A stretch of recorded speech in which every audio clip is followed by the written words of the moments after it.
Olá, jovens! De volta para mais uma aula de história com Vila. Estamos naquele passeio pela Itália, lembra? Pela Península Itálica, aquela que tem a forma de uma bota, já vimos no mapa, né? A Península Itálica. No primeiro vídeo, estudamos o período da monarquia em Roma. E agora vamos ver república. A monarquia em Roma, ela nos seus três últimos reis, eram reis etruscos. Inclusive tinham Tarquínio, o soberbo, violento Tarquínio, e desobediente. Ele não queria ouvir o Senado, né? Não queria ouvir as determinações das assembleias, da cúria. Ele queria governar de forma absoluta. Os patrícios, aquela elite que sempre esteve no poder, né?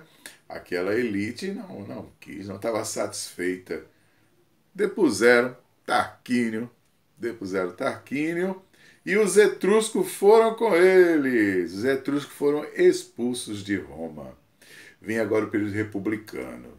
Nesse período republicano, Roma teve um crescimento. Foi um período assim de cerca de uns 5 séculos. Esse período teve um crescimento. Roma conquista grande parte da Península Itálica. O exército de Roma fica mais forte, né? E houveram conquista dos plebeus. Lembra? Falamos daquela classe social no vídeo anterior? Então, vai ter movimento dos plebeus também.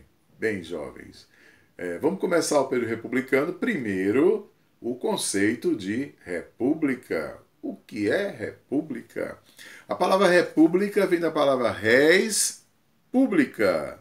Significa coisa pública. Do latim, viu? Res publica. É o que é de todos. O que é do cidadão. Né? República. No período da monarquia, inclusive naqueles últimos 3 governos, né, e no governo do Tarquínio, era uma forma absoluta e os romanos não queriam aquilo. Então, vão criar uma nova forma de governo para impedir o acúmulo de poder nas mãos de uma só pessoa. Né? Então, vai acontecer, eles vão organizar uma estrutura político-administrativa. Né? Essa estrutura ela se dividia em magistratura, senado e as assembleias. Né? Tá um perfil democrático, né? De participação de todos. Olha, res publica, uma coisa que é de todos, é do cidadão. Bem, a magistratura era liderada por um cônsul. Na realidade, eles tinham eram 2 cônsules, até para um vigiar o outro, né? Logo no início do período da República. E eles tinham a função de executar as tarefas, a função judiciária e a função administrativa. Ele era o governante. Né? Ele executava, ele era o governante. Ele também resolvia as questões relacionadas ao direito, às leis e as questões também que diz respeito à administração de Roma. Haviam, como eu falei, 2 cônsules. Né? Bem, mas para ainda limitar o poder desses cônsules, né? Não deixar eles com tanta tarefa e tanto poder, foram criados aí por volta do século IV a.C. alguns cargos. Por exemplo, os pretores. Eles ficaram com a justiça. Os censores. Os censores ficavam a observar o que Roma ganhava, o que ela lucrava e as despesas que ela tinha. Isso para controlar as obras públicas, né? Os censores. Tinham os edis, que eles ficavam responsáveis pela segurança, pela manutenção pública dos edifícios, né? Os edis. E tinha os questores de grande importância, porque esses ficavam responsáveis pelos impostos, né? E Roma precisava cobrar impostos. para poder se manter. Então, aí o cargo de cônsul já vai ser assim dividido entre esses personagens que vão surgir.